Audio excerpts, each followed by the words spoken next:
Hey guys, I'm here today with Karl Dickey, who, if you've been watching any of my videos lately on the Berries tennis event that we did a couple of weeks ago, you'll have seen Karl's smiley face there, keeping all the girls at the event happy, doing makeup touch-ups and blow dries and all kinds of weird and wonderful prettifications.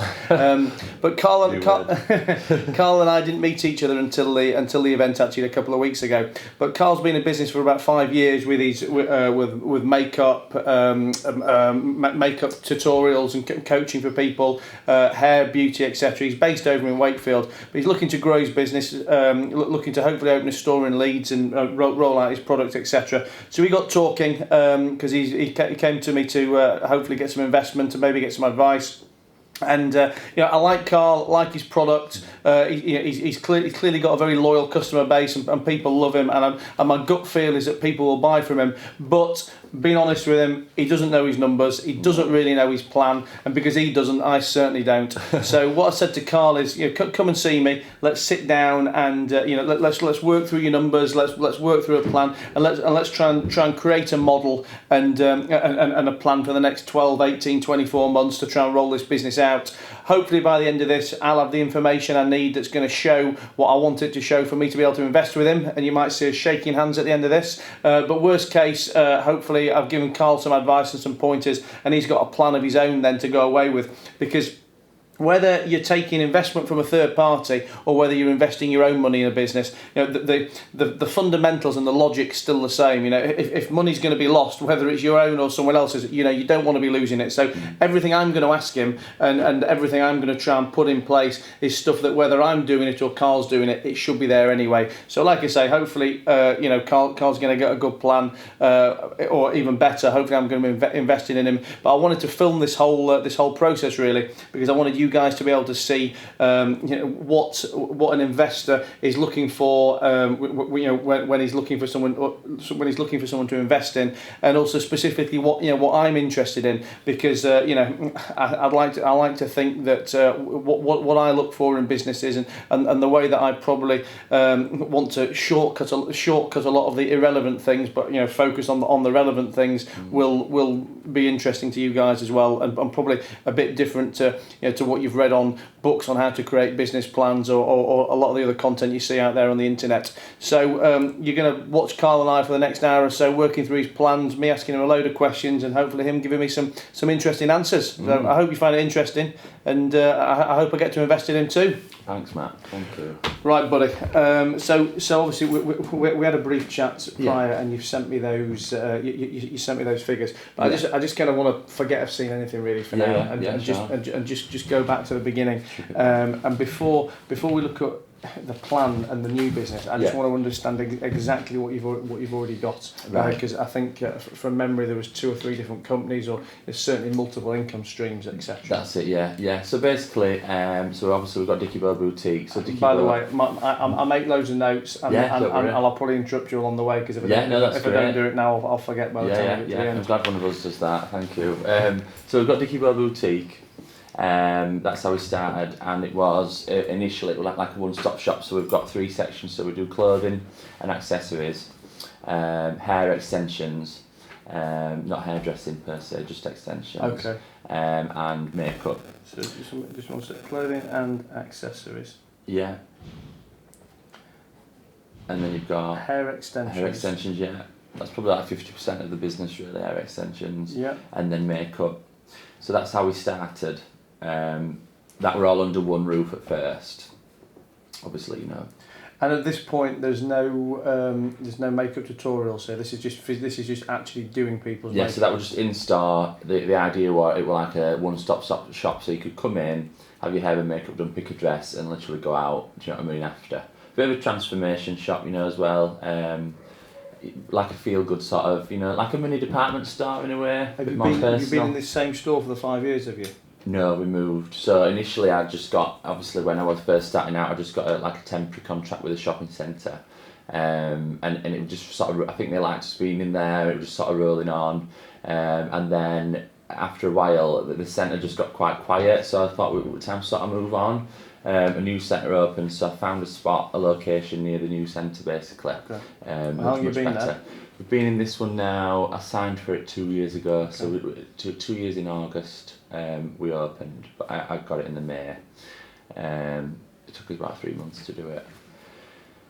Totally gutted that. So, but only up until maybe year 2 did I split it. So I split it into Hair and Dickeybow Boutique. So Hair Heaven Limited is obviously a limited company. So that was going to be my next question, really. What the company structure is. So we've got 2 limited companies. 2 limited and 1 sole trader, because recently I've opened another, which is Dickeybow Academy. So that's for training. So we've got 3 entities. We've got so what are they all? So you've got Dickeybow Boutique, which is me as a sole trader. Dickeybow Boutique. So that is makeup, makeovers, accessories, clothing, makeup. like the store side of things, if you get what I mean. Yeah. Then you've got Hair Heaven North Limited, which is hair extensions. So that is purely the hair extension side of business. So literally having an account of Beauty Works, we order in hair and then fit it. So the fit price, and then obviously the profit on your hair is Hair Heaven North Limited. Yeah. They're all under the. That's a fire test. They're all under the VAT threshold. Yeah. And then what was the third one? The third one is Dickeybow Academy Limited. It's an interesting point, this, and probably something to talk to you guys about at home, because this is probably the 3rd or 4th time over the last couple of months I've spoken to people who have multiple companies set up. So that effectively you can take advantage of VAT relief, of rates relief, etc. Yeah. And my answer to it really is what is your long-term business strategy? Yeah. Because okay, if you're always going to hover around 200, 300, 400 grand worth of turnover, then it may be you may be wanting to find viable strategies for minimising costs. Yeah. But I guess I'm always looking at building businesses and growing. So I'm always looking at the top line. Yeah. And what I'd always be saying to people is, how many companies are you going to create? to keep under the thing. Yeah. I mean, I was talking to someone about this on one of their products recently, where they've got like a subscription based service, and they've got 2 or 3 or 4 different companies. Yeah. And ultimately, if you want to build a saleable and scalable business, then you're not going to be able to turn around to a purchaser and go, oh, by the way, yes, I turn over £2 million. What's your company structure? What's your account? Oh, well, I've got 10 businesses or 15 businesses or whatever. So I guess ultimately, I think you've got to take your medicine at some point. I agree with that. So if the issue is that you've been trying to keep your prices down by 20%, then you need to look at ways how can you put your prices up by 20%, or what other costs can you cut? Because ultimately, I think this business is one that's a value-added business. I mean, look, yes, you're in Wakefield as well, so you're going to be price sensitive to a degree. Yeah. But people aren't coming to you because you're Karl, the cheapest makeup artist around. They come to you because they like you, because they like your product. Yeah. And if your prices went up, then yes, for sure that's going to kill some people. But ultimately kill them as customers. But ultimately, if you want to scale a business, if you want to grow it, you need to have prices that are high enough to sustain the business, prices that are high enough to be able to allow you to have profit for growth, for reinvestment, etc. I agree with that. And again, whether this is something if we were doing this together, then 100%, we need to find a way to consolidate it. But even if you're doing it for your own, like I said, it depends what your plans are. If you're going to just be Karl in Wakefield, or maybe even Karl in Wakefield and Leeds, then you might be able to find all these workarounds, have different company setups, and again, I'm not an accountant, I'm not a tax advisor, so I can't discuss the individual specifics of it. But my general commentary would be that I want to look at growth. I want to look at top line. My struggle with is obviously as a business owner, I put everything. Why I'm working is because I put everything back in. Obviously, once I paid myself my standard wage, I put everything back into the shop. So what I find is, I'll put a big order in. I'll have to order the packaging. Packaging might cost me £2,000. Then I put an order in for lashes. I always feel back to square one, and then I haven't got the money to then get them out there. How many of these do you buy at one time then? About 1,000 lashes.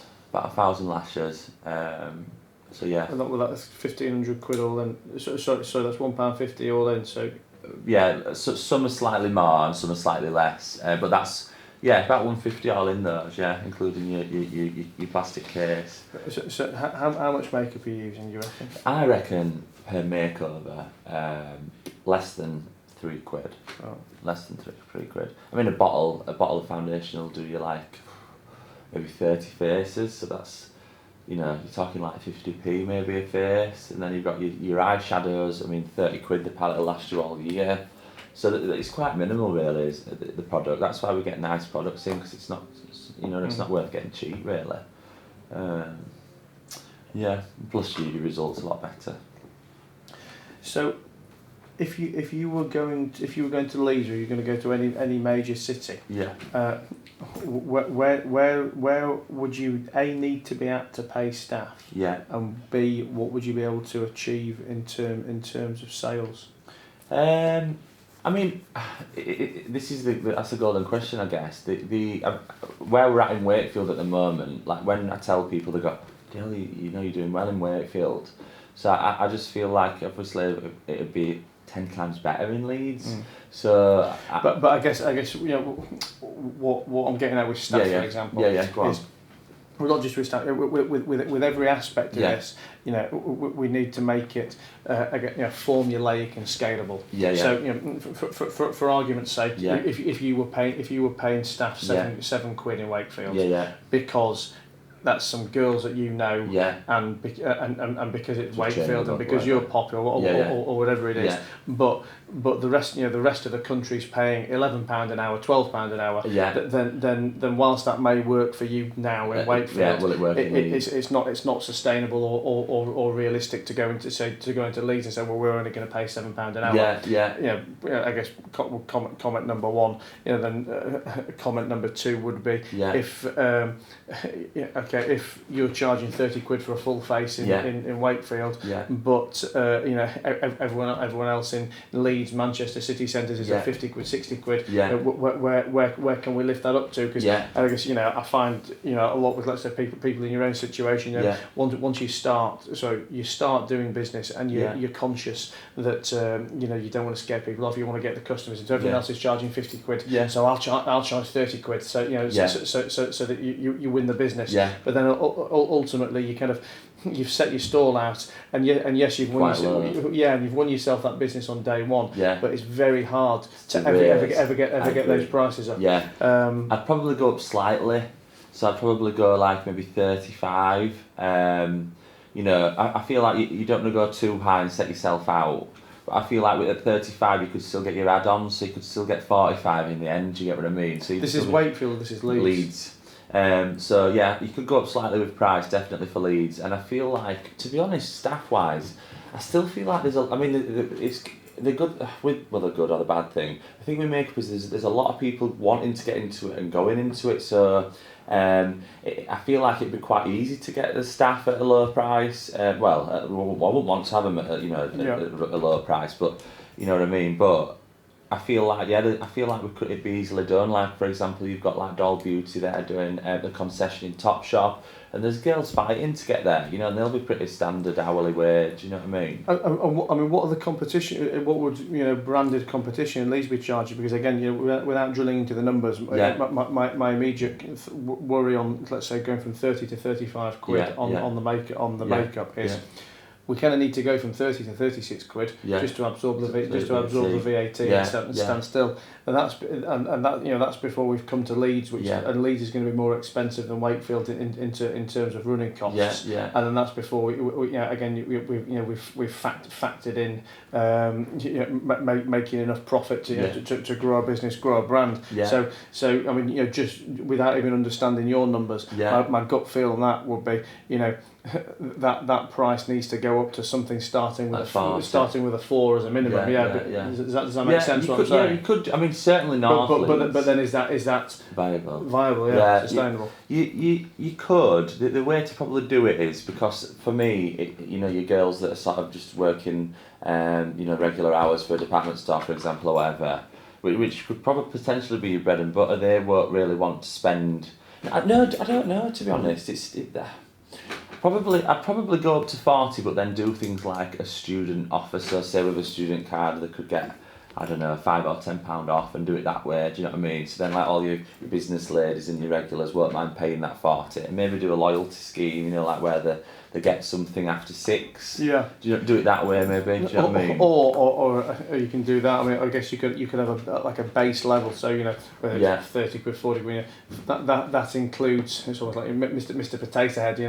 That gets you your potato head, and that gets you your ears. If you want to start sticking on mustaches and glasses and everything. We could go with a Toy Story special, special. But no, you could do, So it's like your add-ons in it. So you could go like that extra. So you could do even packages. You could go up to 50 for full face, but you get champagne, glass of prosecco, whatever. There's ways of doing it that certainly, and you could even do. I'd probably do it midweek priced to encourage people. Because I think obviously on a Saturday people really don't mind as long as they look fantastic. They're not bothered. So you could certainly go to £40 on a weekend. Probably stick to like maybe 30 through the week, and in that case you're filling your gaps, and getting the money in. You know what I mean? I feel like you'd more put people off through the week. So like you want to encourage people after work to come and have it done for after work drinks. I feel like £40 might be just that little bit too much for that. Do you know what I mean? Sure. I don't know the market. I don't know the competition. I guess I'm just talking general theory. I think 30. It makes sense, presumably what I'm saying though, that if you're coming to Leeds from Wakefield with a higher level of fixed costs, and you can't increase your prices any more than what you're in Wakefield, then you're going to be worse off in Leeds than you are in Wakefield. Does that make sense? Definitely. No, I agree with that. I would go. Yes, I know you're going to be a bit busier. Yeah. But how much busier are you going to be? Yeah. And is that uplift going to be absorbed by the fact that your rent's going to be higher, isn't it? A lot higher, twice the price. Your rates are going to be higher. Of course, There's going to be the fixed costs of setting this up in the first place, etc. Yeah, definitely, I agree with that. So who would top end competition be in Leeds? Is it like a Harvey Nichols or something, or do they not actually do makeup? That they're just doing. Honestly, mate, I don't think there's any. I think for so what we're when I go doing, to Harvey Nichols, I see girls having the makeup put on. Is that just because they're testing something at the max standard and it's for free? That's not an actual makeup service. So that's the nearest thing. So at the moment in Leeds, if you were thinking I'm going to go and have a makeup done, there's a couple of beauty salons around town that I know of just through working in the industry. But Leeds City Centre, there's nothing like what we do. So Harvey Nicks, obviously, this is the reason why I think beauty brands and the beauty industry, they need to focus on makeovers, and that's why Mac's getting sort of quieter. If you go in now, the counter used to be chock-a-block. They really peaked, and now they've sort of come back down, and people are shifting from going in there not knowing who the makeup artist is going to be. It might be someone that's just started, that's not actually that talented. Then they're going to try and sell them loads of product and might make them feel a little bit uncomfortable. Whereas with us, you're coming in, your makeup's going to be immaculate, you're going to leave feeling gorgeous, you know what I mean? And all our artists are sort of at that level. Do you sell makeup? Do you sell makeup? No, but this is what I want to do. Why don't you? Again, it's been like cash flow, so it's like on my list. So and would you, presumably you would sell the brands that you're using, so you'd be able to sell MAC or that's the only brand I know. Certain things, I think bigger companies at the moment on the scale that we're on probably wouldn't entertain us, but there's a lot of independent brands that are smashing it that aren't even in places like Boots at the minute, and I'd have those in because as well that'd bring people to us. So there's places like a guy I know called Brendan, he's absolutely killing it from Ireland. He owns Be Perfect, he's getting all like the top makeup artists supporting his products and doing like collaborations, which I would like to go down that route, to be honest, with the connections that we're sort of building. Something different, obviously, but yeah, I'd have his brands in, maybe different lash brands. So you've got like Doll Beauty, Tatty Lashes, and I feel like offering a selection. Like I've been quite stuck to doing Dickeybow, but I feel like if you add that in, it's still going to bring another pull, another customer. Cause Sure. These brands are just absolutely killing it on social, so everyone knows who they are. And again, you just charge a premium to have those lashes with it. With your makeup. How many different Dickeybow products have you got? So at the moment I think we've just got the lashes at the moment. We've got the lashes and then obviously the clothing. So lashes and clothing, and then accessories that we buy, like ready made. So we do like hair clips, little bits like that. If you were going to put products in, your own branded products, what other products would you be creating? That is what I think I really need the most help with financially. But I mean, what actual products would we do? So when I've had to think about it, probably I'd like to do a makeup artist product range. There's that many people going into makeup now that I feel like that's the way to go. So obviously consumer still, but more towards the sort of self-taught makeup artists, you know what I mean? So we do things like, again, little things, don't put this on camera, but like a brown eyeshadow palette. So there's a lot of eyeshadow palettes out there at the moment that have got like they're full of all random different colours. You might only use 2 of them out of a palette. Yeah. So a really usable palette of different brown tones that aren't sort of, there's a lot of warm tones, this that and the other. So like, you know what I mean? But that'd be for makeup artists. Yeah, essentially. But I think then you'd get the young girls wanting it, and like this aspiring artist sort of thing. An eye base. So MAC 2 years ago discontinued a really amazing product, and it's like an eye base that you build your product onto. And at the moment, there's only a girl called P. Louise, and she's again making millions now. That's brought this thick, creamy product out. So there's so much room there to do something either similar or obviously package it different, whatever. That is killing it at the moment because people are wanting such bright colours, and it sort of just really helps you apply the makeup and makes the colour pop. What else would we do? I'd improve the lash range and get that out there online, because again I've not done anything with it sort of online and social. Do you have an online shop at all? We do, yeah, but it needs. What's your website? It's dickeybow.com basically. Dickeybow Boutique or Dickeybow Boutique, got both names. At the moment, like I'm now, I feel like this past 12 months I've met some amazing people. What I've lost my word. Like connections. Yeah. And I haven't even looked at that avenue yet because I've not wanted to sort of. As soon as I meet someone, I don't want to go down the throat. You know what I mean? Oh my God, do you want to do something? Do you want to do this? Do you want to do that? I don't want to be that person. So I've been sort of building these connections so that eventually we can do that. If you get what I mean. Again, don't put that on. Do you see where I'm coming from with that though? I don't want to seem like eager, or I'd rather build the connections and friendships and then sort of say, all right, do you want to do something now? So, and I mentioned it to Sophie Kasai from Geordie Shore yesterday. I mean, she's got 2 million followers, and I said to her, I'm going for a meeting tomorrow. She said, oh, amazing. I said, we should do a product. She was like, oh my God, I'd love to. So just stuff like that, or even if she just collabed with us or these people, just like promoted it, whatever. But that's something I've not been able to do before because I've not met those people yet until this year. So again, before I would have needed money to do that, whereas now I feel like people might help me out a bit. So that's one reason why I've really pushed online. Product-wise, let's have a look. You could do let me have a look. You could do a consumer-based hair care range. So at the moment, there's a lot of like salon quality brands just reaching out to hair stylists. But what about a range that would made it easy for clients? So like it makes me laugh with clients because like they come in and you put a product on their hair, and it's so simple. I've done like this and I put the product through the hair and it's sort of made a difference, and they go, I've never been able to do that, whatever. So like a real easy to read range, like this is going to give you a wet look hairstyle. Do you know what I mean? Stuff like that. I hope that whiteboard cleaners. Yeah. I hope that works.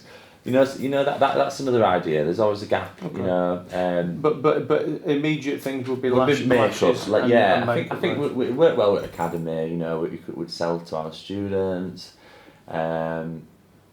But yeah, and obviously the immediate network of makeup artists that I've got around us, they'd all love that. But it'd have to be done. I've considered it in the past. I've been able to do it in the past really quite easily with ready-made products. You know, like wholesale, like they'll manufacture a highlighter and you just put a sticker on it, like ready-made, own label stuff.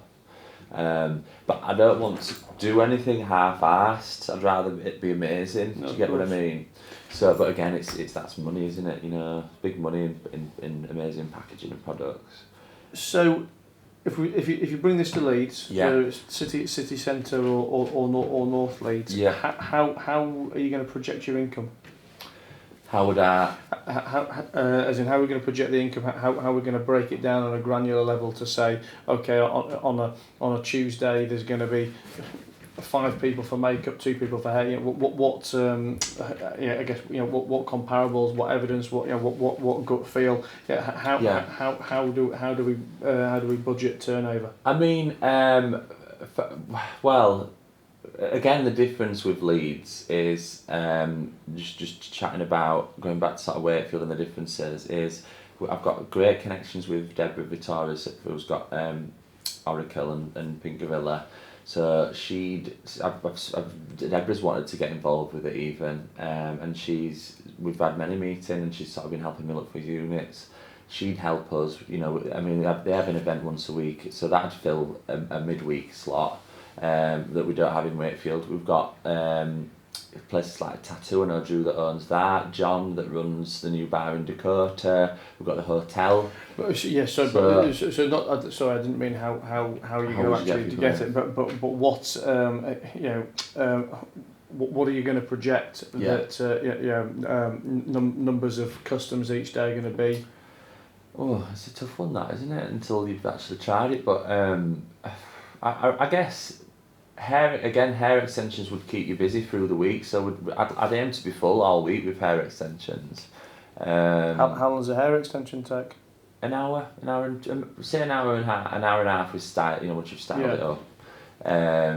So an hour and a half. I mean, there's good money in hair extensions. You're talking like £60 an hour, so you're doubling on your makeup really.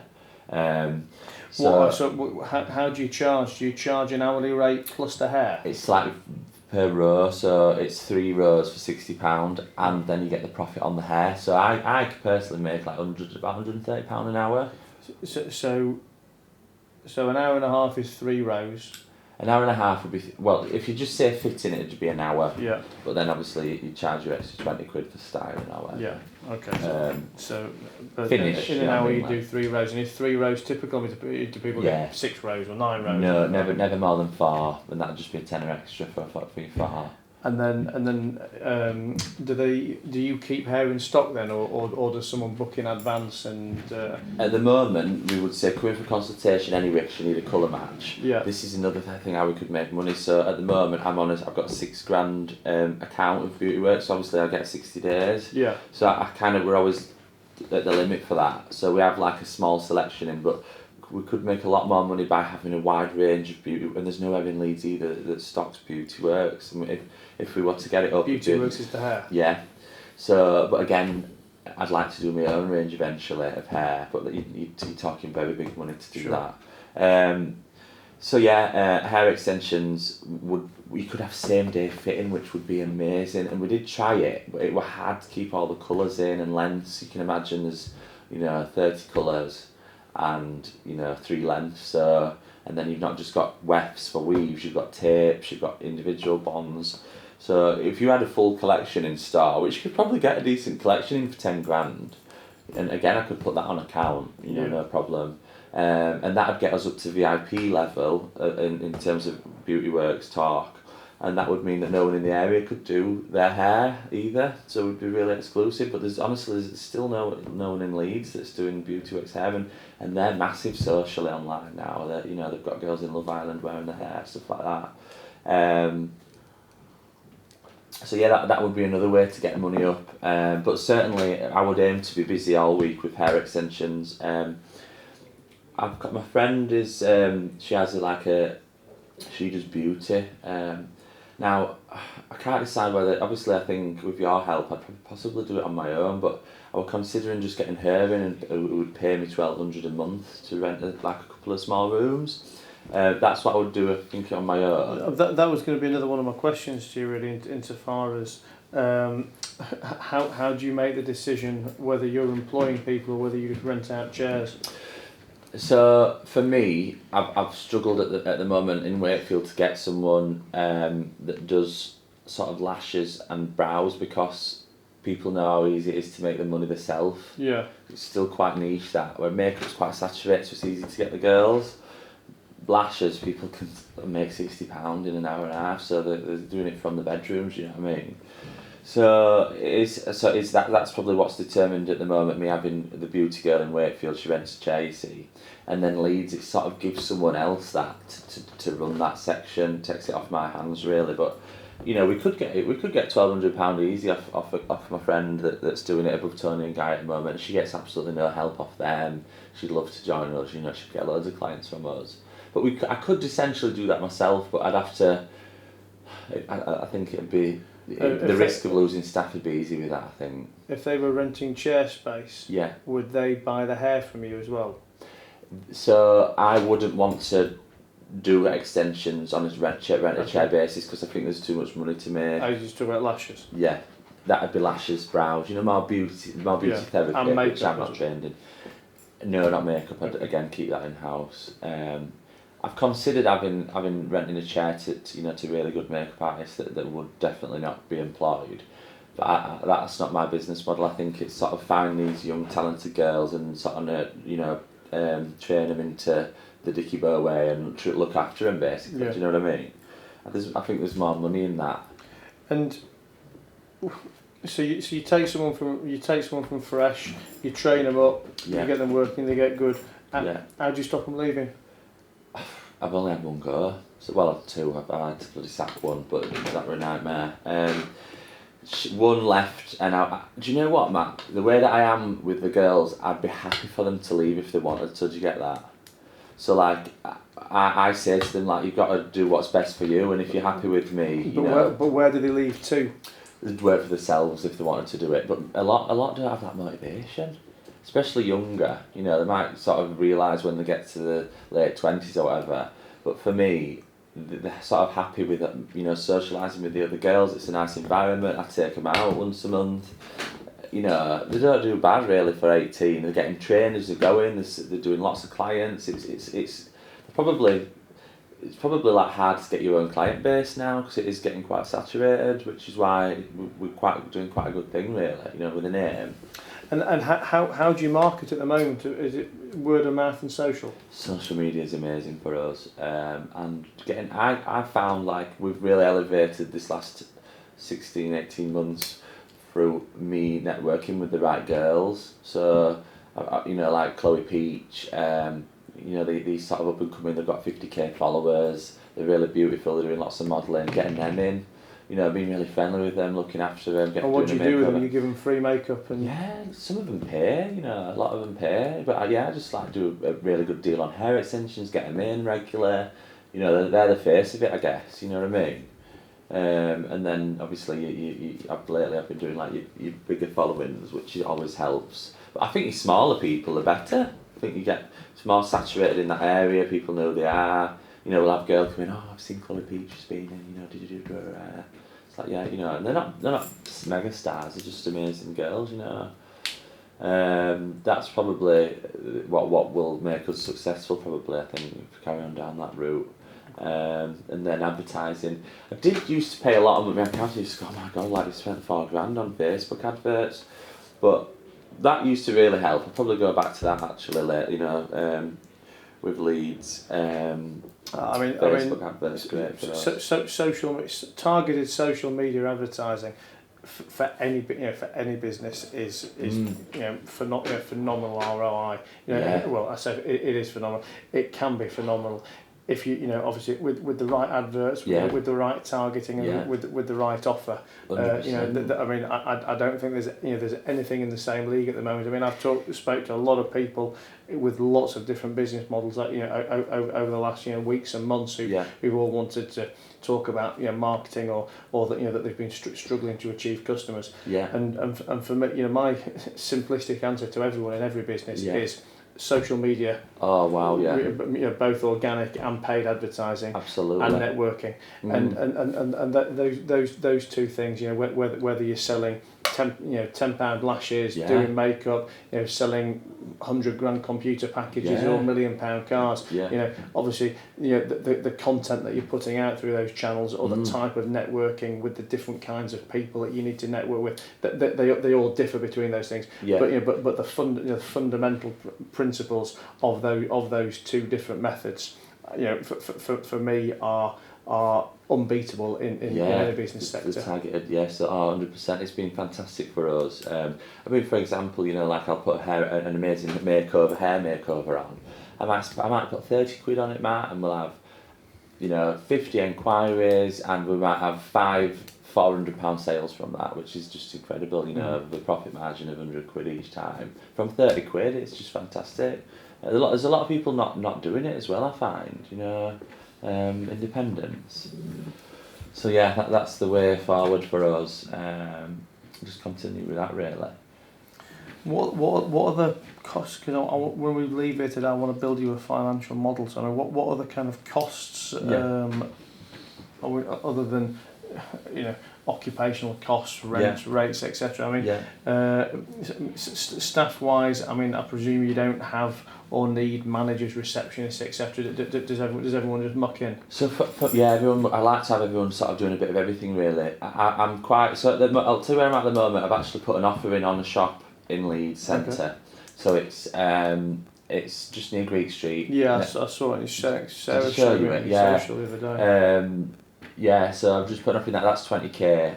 So the rent on it's 20 grand. And it's 2 floors. It's a lovely big open space. It is a bit officey looking, but we could really transform it.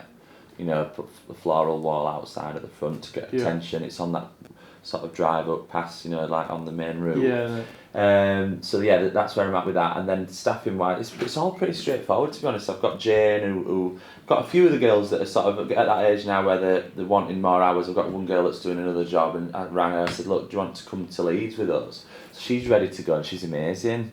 So she's happy to train in hair, so she'd be sort of multi-role. What I could do with, I think, to help build it would be someone. The only thing that I haven't got at the minute, and what would be helpful, is a real social person, maybe that could do a bit. As a social media person. Social and online, so someone that could update pages for me regular, really keep on top of that.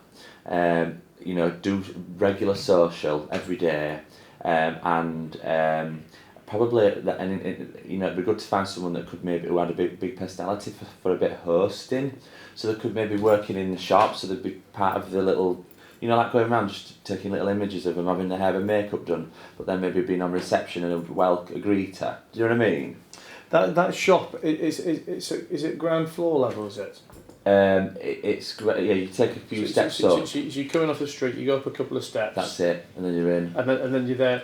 And then there's a basement level as well. Do you have to go into a lobby, or like a lobby for the building? Yeah, small one. Right. Yeah, it's only small. It's not a reception or anything. Has that got the? I mean, I don't know what planning consents you need for yours, but is it got the necessary planning consents? Yeah, okay. So. So you say you already made an offer on that. What was your plan? What's your plan to actually fund it? And so at the moment, if obviously on my own, I have my savings, so I've got a big house deposit.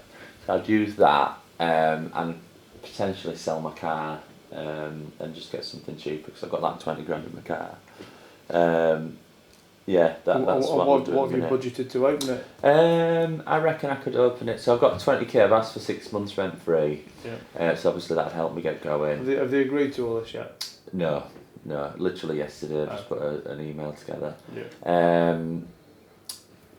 To be honest, I've been looking for a long time, Matt. Like I'm talking like maybe 3 years. I was looking in that arcade in town, So I found somewhere, you know, that I quite like, sort of thing. So I've just sort of put the question in.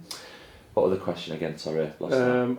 How are you going to fund it? Um, How much is it going to cost? Cost probably, again, if I were doing it myself, I'd do it quite, you know, low budget. So I'd probably do everything, literally design it all myself, get friends in to do things. So I could maybe do like get it up and running, like as in decorated, you know, units in product for about manageably under 20 grand probably, because there's nothing structural that needs doing, to be honest. I spent 12 on Wakefield just doing walls and stuff. Do you know what I mean? And do you think that location is better, or is not going to be, let's say, materially worse than being more in the retail? I mean, how destination like? We're very much bookings. In Wakefield, you're going to be bookings, but what you've got to think about is like when a woman's in town and they're doing some shopping, they're not necessarily going to think, oh look, I'll go and get my makeup done. We're going to plan it. So as long as we're on a busy route and people know we're there and we get the word out, I think, you know, you book online, so you just book through the Booksy app, and you want you might want a later slot, you might want a 9 AM slot. You're not going to be sort of. It's not. I don't think it is a pass unless we were going to focus on clothing and product. I don't think we are really a passing trade kind of place, and we're sort of hidden at the moment. People still say, "Oh, I didn't realise you were here," so and it works. You know what I mean? So I think we're there. It's still quite prominent. Again, working with them local businesses around it, that should help. Deborah would send an email out. You know, I'm quite close friends with Dale that runs Fibre, so he would because they were quite keen on us getting that unit. You know, next to. Mission, the viaduct one. Yeah. But it would just needed like 60 grand on weatherproofing. You know what I mean? So yeah, I think that's what it would take really. Obviously, if I had more money, I'd fill it with more product. I'd get them extensions in. I'd do a lot more. And what would be your staffing setup on there from day one in terms of? So I'd be there full time. Yeah. What's going to happen to Wakefield? To be honest, Wakefield runs itself. Okay. But Wakefield I'm really happy with just how it is at the minute. Laura sort of runs it. She can do what she wants. How much is your rent in Wakefield? Oh, it's only cheap. 7 grand. Okay. Yeah. Yeah, it's nothing. Rent rate's free. Yeah, Wakefield sort of runs itself. That's why this past sort of 6 months I've been out doing a lot of freelance work. You know, like I've been doing like Gym King just to get the name out really. So Leeds would obviously have to be in base more. So what would you have then? You'd have you? Yeah, so I'd be there obviously for most of the time, 7 days at first. Yeah. And then Jane I would bring from Wakefield. So at the moment I'm just sort of secretly trying to line up someone else to fill her position in Wakefield because she only does a Saturday at a minute. She's really talented and she'd train in hair, so that would be hair and makeup covered for 5 days. And then I could, in the beginning, use 2 or 3 of my Saturday girls from Wakefield just to help get it running. So there'd be no major risk with staffing. I would, obviously, with investment, there's this social media website person in to elevate us online and run that side of things. I think I'd want to manage it first and then maybe get someone in once we're making money. To run it, and that would probably be a hair extensionist or hairdresser. Again, whether or not we have self-employed beauty, they'd be there as well. So that'd be another pair of hands, on a pair of eyes sort of thing.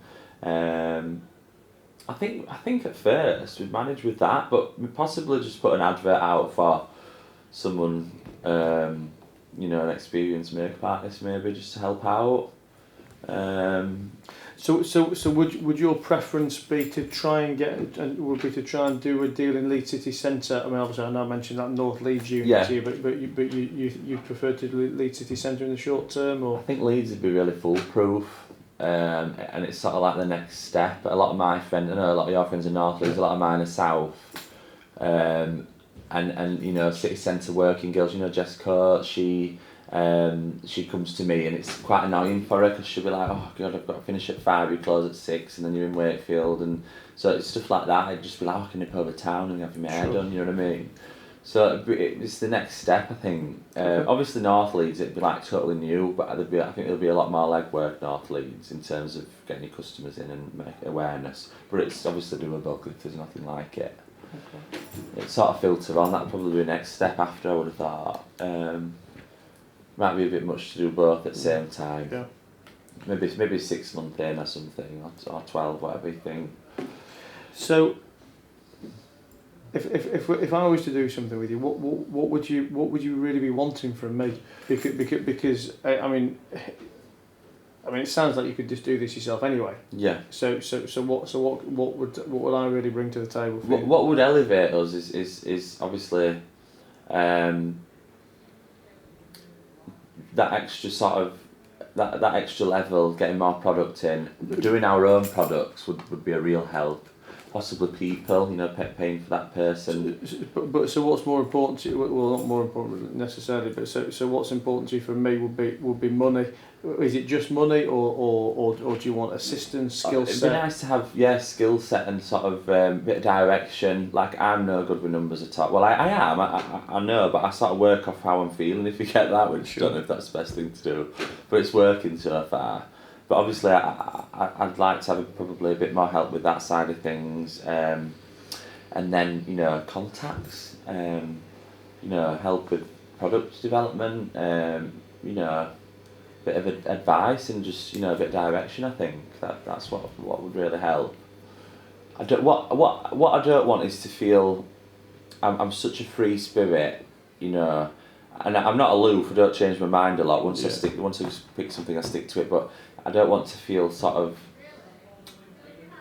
what's the word, boxed in. To get that, I'd like to feel still quite free with it, which obviously I know that would be what would happen. But yeah, it just scared me a little bit, sort of thinking I'm going to split everything or whatever. But maybe I'd just love help getting it out there and doing product. I think there's just loads of money to be made in getting, obviously at the minute it's just doing, a certain target audience in Leeds. It'd be nice to do a national product that flies, like these, like an own branded synthetic piece, 20 quid. I mean, they cost me 4 quid and they're just amazing, So yeah, just stuff like that.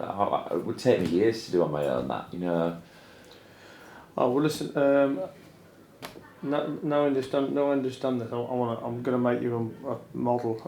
I'm actually taking my daughter riding tonight for about 4 hours. I'll be bored out of my fucking mind. So I'm you're there. going to take my laptop with me. I'll do it for you while I'm there, and then we'll talk off camera about. I just want to talk to you about a couple of things off camera as well. Yeah, definitely. Yeah. You got any questions of me while we're still here? No, obviously I want to just wait for your proposal and what you think and your model and things like that, and any advice, obviously much appreciated.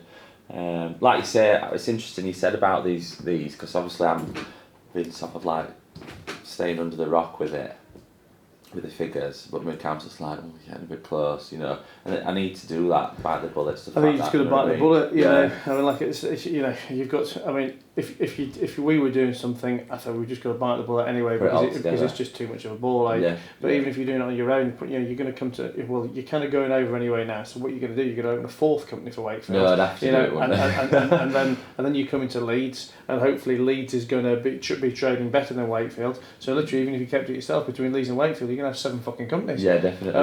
Yeah, it'd be too much fun all over the shop. What would you keep? Obviously, with Leeds, then would you keep the areas separate and just consolidate, say Wakefield and Leeds, or would you have it all as one? Like, what would you do with that? I mean, there's multiple arguments to the question. I mean, historically in my bar and club days, I've always kept individual limited entities for different locations. The logic being that each one should be protected from the other. So if one goes wrong, it's not going to pull the others down. That's the theory. Yeah, that's true. That's risk, I guess, isn't it? But the reality in today's world, particularly with landlords and credit suppliers, etc., is that very, very few people are prepared to extend credit, or give chances to new companies. Yeah. And giving cross-company guarantees, giving personal guarantees, etc., is so commonplace that you almost get to the situation where what you set out to achieve, you can't really achieve that separation and segmentation anyway, because you've come to, for example, I'm making this up for the purpose of this conversation, but you have a 5 years trade in Wakefield, so you say, right, I'm going to come to Leeds. Yeah. Mr. Landlord says, okay, right, who's my covenant for Leeds? Yeah. You say, well, it's Karl Leeds Limited, new company. Yeah. You say, well, we don't want that. You know, we want a 6 month rent bond. Yeah. So, well, I haven't got a 6 month rent bond. Okay, well, in that case, we need, you know, what's your existing company? Oh, well, I've got 5 years trading from Wakefield. Okay, that's a nice covenant. We'll take a cross company guarantee from that. Yeah. And as soon as you've said yes, you've effectively removed that protection there anyway. You make up suppliers, so they come along to you and say, okay, well, we don't want to supply to Leeds because it's a new company. We want to supply you through Wakefield, and then you move them across. Or maybe they do supply to Leeds, but then if Leeds goes, if you've got 7 or 8 stores, and one of them goes wrong, are you really gonna not pay that makeup supplier? You're gonna pay them anyway. You know, and I mean, ultimately, I found whilst I set out to achieve, that protection, what you find yourself really doing is almost nothing more than, if you wanted to ever sell these businesses, it's theoretically a bit easier well, no, I was going to say, if you wanted to sell Leeds, separately, you could sell the Leeds Limited Company, and then you wouldn't need to ask for landlord's consent, etc. But you know, I don't know, if I had to make a decision, you know, if you were going to put me on the spot and say you've got to pick one way or the other, today's world, I'd probably say keeping it as simple as possible is the answer. Because you know, like I said, the protection you think you're achieving, the reality is you're not. And every time you bring a new company in, you've got cost. You know, and again, you know, the layman or the naive person will say, oh, it's no cost to set up another limited company. You know, you can set one up online for 50 quid. Okay, fine, you can set one up online for 50 quid. But then you've got your workload of running 2 separate companies, of keeping the accounts separately. When you get to the end of the year, you've got 2 accountants' bills because you've got to file 2 sets of accounts, or you've got 3 accountants' bills, 4 accountants' bills.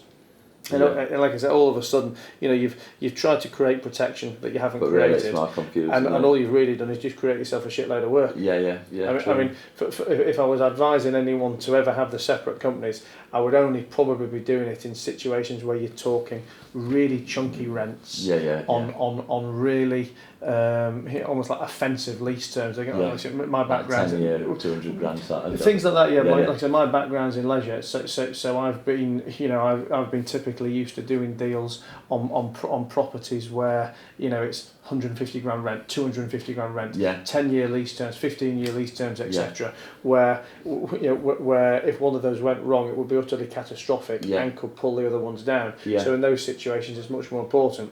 If you were going, for example, to take a 20 grand a year lease in Leeds on a 3-year, you know, on a 5-year term with a 3-year break, and you've got 6 months rent free anyway. The reality is you've got 2.5 years of rent there. You know, what's that?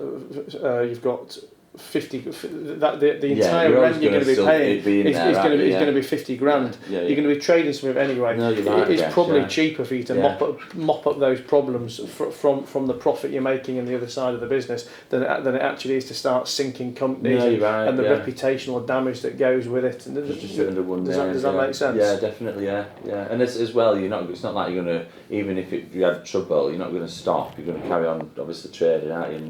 Well, that's the thing. Again, you know, the very simplistic theories, you go, oh, well, if Leeds doesn't work, we can jettison Leeds, and we've still got Wakefield, and we've still got North Leeds and stuff. And yes, the theory's right, but the reality is, for small owner operated businesses, no one looks at it as 7 companies. They look at it as Karl Dickey. You know, and if you don't pay a bill in Leeds, then they're probably not going to deal with you in Wakefield. Or even worse, in today's world, you know, you pissed a customer off in Leeds, they're all writing shit about you on social media. So everything's so intermingled.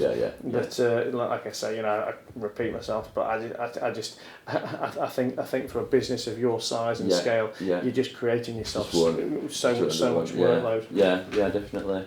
What I would like to do is really get online and product up. If I were to have some help. Because again, that is what would take me too long to do myself.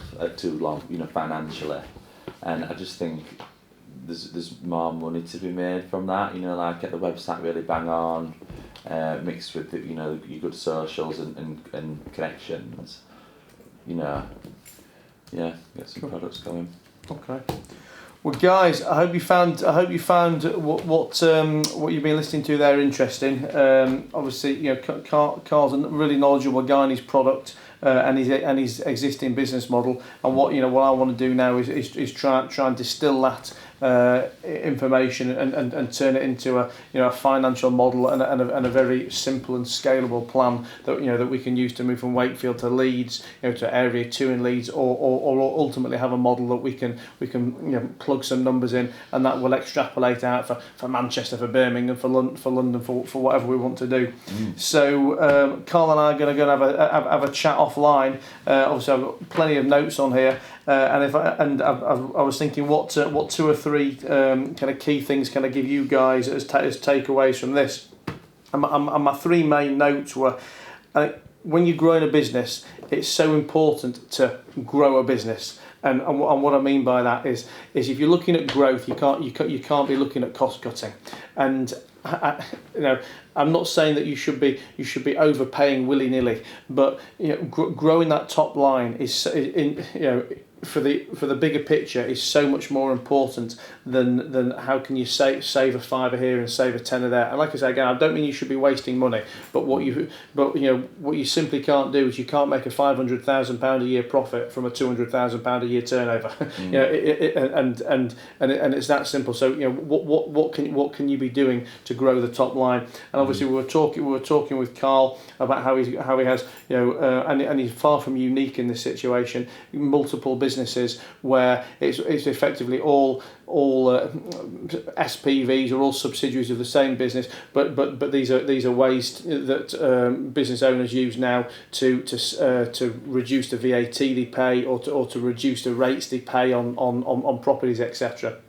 And whilst it's a viable strategy in the short term, if you want to grow your business, you're going to have to bite the bullet at some point. And for me, if an accountant is telling you to just keep opening more companies, trim this, save that, it's a very small-minded attitude to really where you could be biting the bullet. Yes, you might be paying some extra VAT. Yes, you might be paying some extra rates or some extra costs. But but you're going to make a lot more money and grow your equity in the long term by being able to drive your turnover high and drive your profit high. Rather than shaving a few costs here and there. That's point number 1. Point number 2, I think, I've written down here. Are you paying your staff enough, or are you budgeting your costs correctly? Now, again, it's very easy when you're a one-man band to run every cost to the bone, to run around like a lunatic yourself, doing every job and paying yourself nothing. But again, is that a viable business? If you're going to, using Karl as the example here, if he's going to leave Wakefield and move to Leeds, who is going to assume his role in Wakefield? Because again, it's very easy for him to say that he's doing it at the moment and he's paying himself £8,000 a year because he's passionate about the business and he doesn't need any more to live on. But if he moves from Wakefield to Leeds and he therefore is a member of staff light in Wakefield, is he going to find that replacement for £8,000 a year? If you buy all your product from a family friend who does your mates rates and gives you everything at cost because you're a family friend, is that going to be realistic when you start doubling, tripling, quadrupling your turnover and your stock buying and your locations? And even if that's potentially realistic for you as you grow, if an investor was to come in or you were to sell that business, is it realistic that they're going to be able to maintain those pricing? Because if you're buying something for £1 and selling it for £2, but you're only buying it for £1 because you're getting supplied as a favour from your best mate. If I was to come and buy that business and all of a sudden that mate's not going to supply me and my cost's going to be £1.20, £1.30 and I'm selling it for £2, then that is something I need to factor in. And those 20-30% differences in your product costs all of a sudden could be the difference between profit and break even, or even worse, profit and loss. And that's the same, as I mentioned that on stock, but it's the same with staff. You know, maybe you've got a fantastically loyal base of staff around you that work for the love, and you can pay them 5, 6, 7 quid an hour, while the market rate's 10, 11, 12, 13 pound an hour. Again, you know, is it realistic that you can roll that model out as you spread yourself thinner and thinner? And finally, I think, you know, I've written down focused on what's important in the short to medium term. If you've watched this full interview, for want of a better word, then Karl was talking a lot about what products he wants to bring in the future. You know, obviously he does the lashes at the moment. He wants to have more lashes, you know, different kinds of makeup, and then we got on to talk about hair and salon quality products, etc., etc., etc. And you know, whilst there's clearly some good, you know, some great ideas there that Karl's client base are going to probably lap up. In the short term, these are going to be nothing. I don't believe are going to be nothing but a distraction and hugely absorb capital. So you know, obviously in this situation, I think Karl's focus needs to be on, you know, getting the next location open, you know, getting a stable level of customers, you know, getting the right staff and the right fundamentals underneath, you know, before we start bringing in 6, 7, 8, 9, 10 different products. And again, there's going to be comparables, you know, in your businesses to that as well. So you know, we've all got ideas, we've all got products that we want to bring to the market, but you know, is now the right time? You know, is it something you should be doing, you know, in 6 months, in 3 years, in 5 years down the line? So three really interesting points, I think, there that can be applied to any business, any sector, at any stage or any level. So yeah, thanks for watching, and I'll tell you more about what happens between me and Karl later on.